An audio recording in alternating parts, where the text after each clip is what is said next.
मित्रांनो, सूत्रसंचालन करण्यापूर्वी काही गोष्टींची माहिती घेणे आणि प्रत्यक्षात सुरुवातीपूर्वी काय केले पाहिजे याची माहिती घेत तशा पद्धतीने अध्ययनाला प्रारंभ केला तर या कलेत यश मिळू शकेल यात शंका नाही.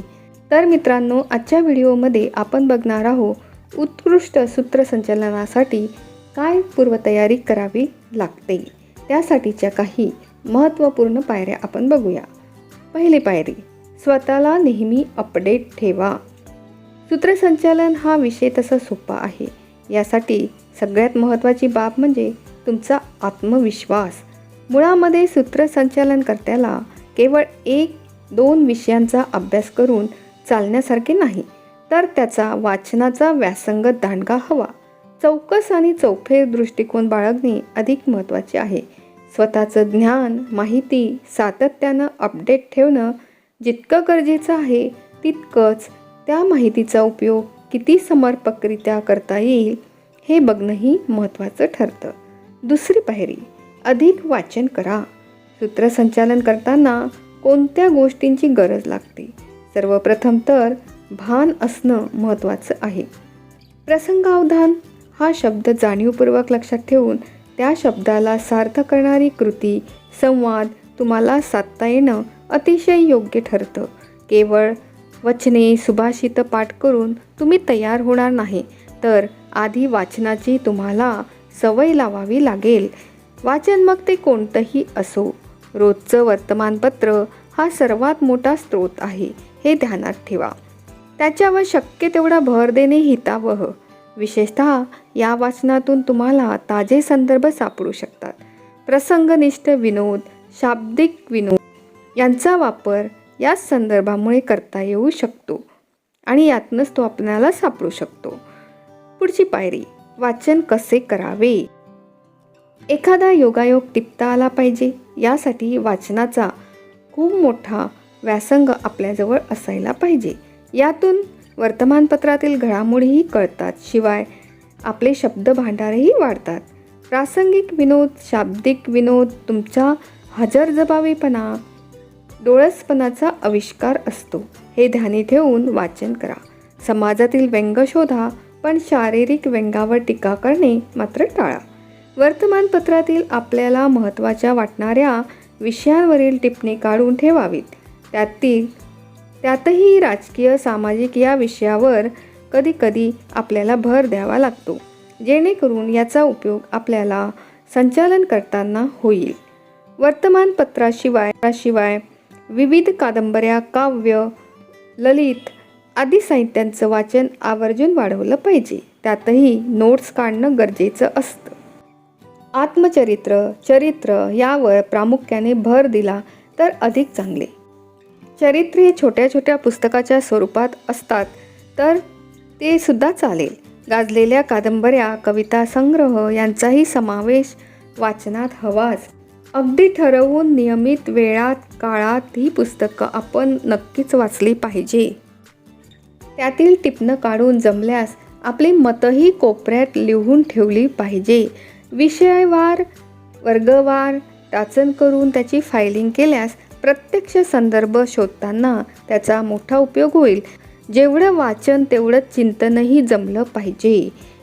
त्यानंतरची पायरी, भाषेची ओळख असणं हे सुद्धा महत्त्वाचं आहे. आपल्याला कार्यक्रमामध्ये वेगवेगळ्या भाषेंचा उपयोग करता आलं पाहिजे. जनरली मराठी, हिंदी, इंग्लिश ही भाषा आपण कॉमन स्वरूपात एखाद्या कार्यक्रमात वापरू शकतो.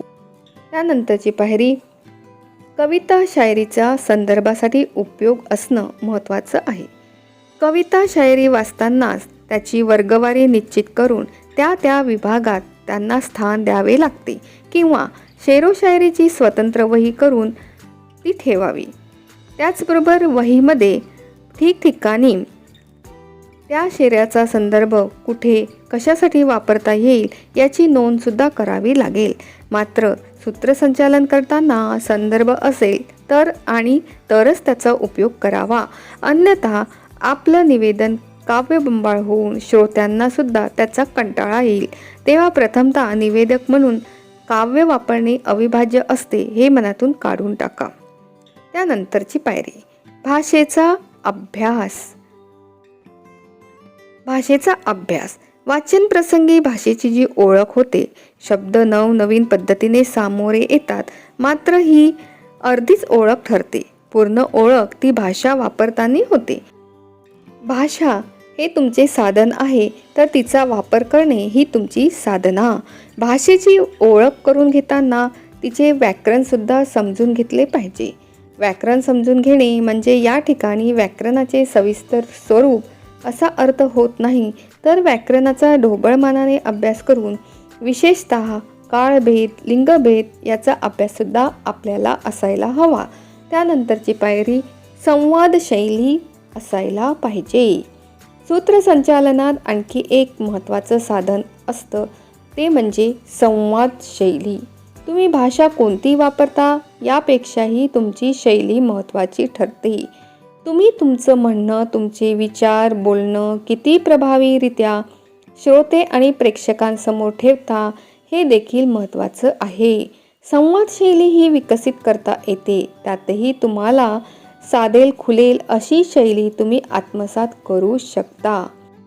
त्यानंतरची पायरी सूत्रसंचालनात भाषा शैलीचे महत्त्व. कार्यक्रमानुसार शैली बदलताही आली पाहिजे. जेव्हा गाण्याच्या मैफिलीचं सूत्रसंचालन असतं, तेव्हा भाव प्रकट करणारी, शब्दांच्या अर्थाशी खेळणारी शैली हवी. आणि जेव्हा व्याख्यानाचे निवेदन संचालन असेल, तेव्हा आपल्याला शब्दफेकही जुळली पाहिजे. ही शब्दफेक नेमक्या शब्दाची आणि मांडणीची असायला हवी. आणि भाषणासाठीचे सूत्रसंचालन असेल तर आवेशयुक्त, उत्साहवर्धक शैली आपणाला जपता आली पाहिजे आणि हे आपण लक्षात घ्यायला पाहिजे. शैली आत्मसात करताना कुणाचेही काफी करू नये, विशेषतः वक्त्याची तर नकोच, अन्यथा तुमचे सूत्रसंचालनही एखाद्या भाषणाप्रमाणेच होईल. त्यानंतरची पायरी आपणाला स्वतंत्र शैली विकसित करता आली पाहिजे. अनेकांनी जाणीवपूर्वक विकसित केलेल्या शैलीचा अभ्यास करत तुम्ही तुमची स्वतंत्र शैली भिनवू शकता. यातही महत्त्वाचं आहे ते तुमच्या आवाजाला, उच्चारशास्त्राला कोणती शैली समर्पक राहील. सूत्रसंचालन करणे म्हणजे लेक्चरसारखं शैली नको किंवा उगाच नाट्यवाचनही नको, तर अतिशय सहजरित्या उपस्थितांना रंगमंच, व्यासपीठांशी बांधून ठेवणं, त्यांच्या अंतरंगात शिरणं हे महत्त्वाचं. व्यासपीठावरील घडामोडींमध्ये त्यांना सामावून घेणं, इन्व्हॉल्व करणं.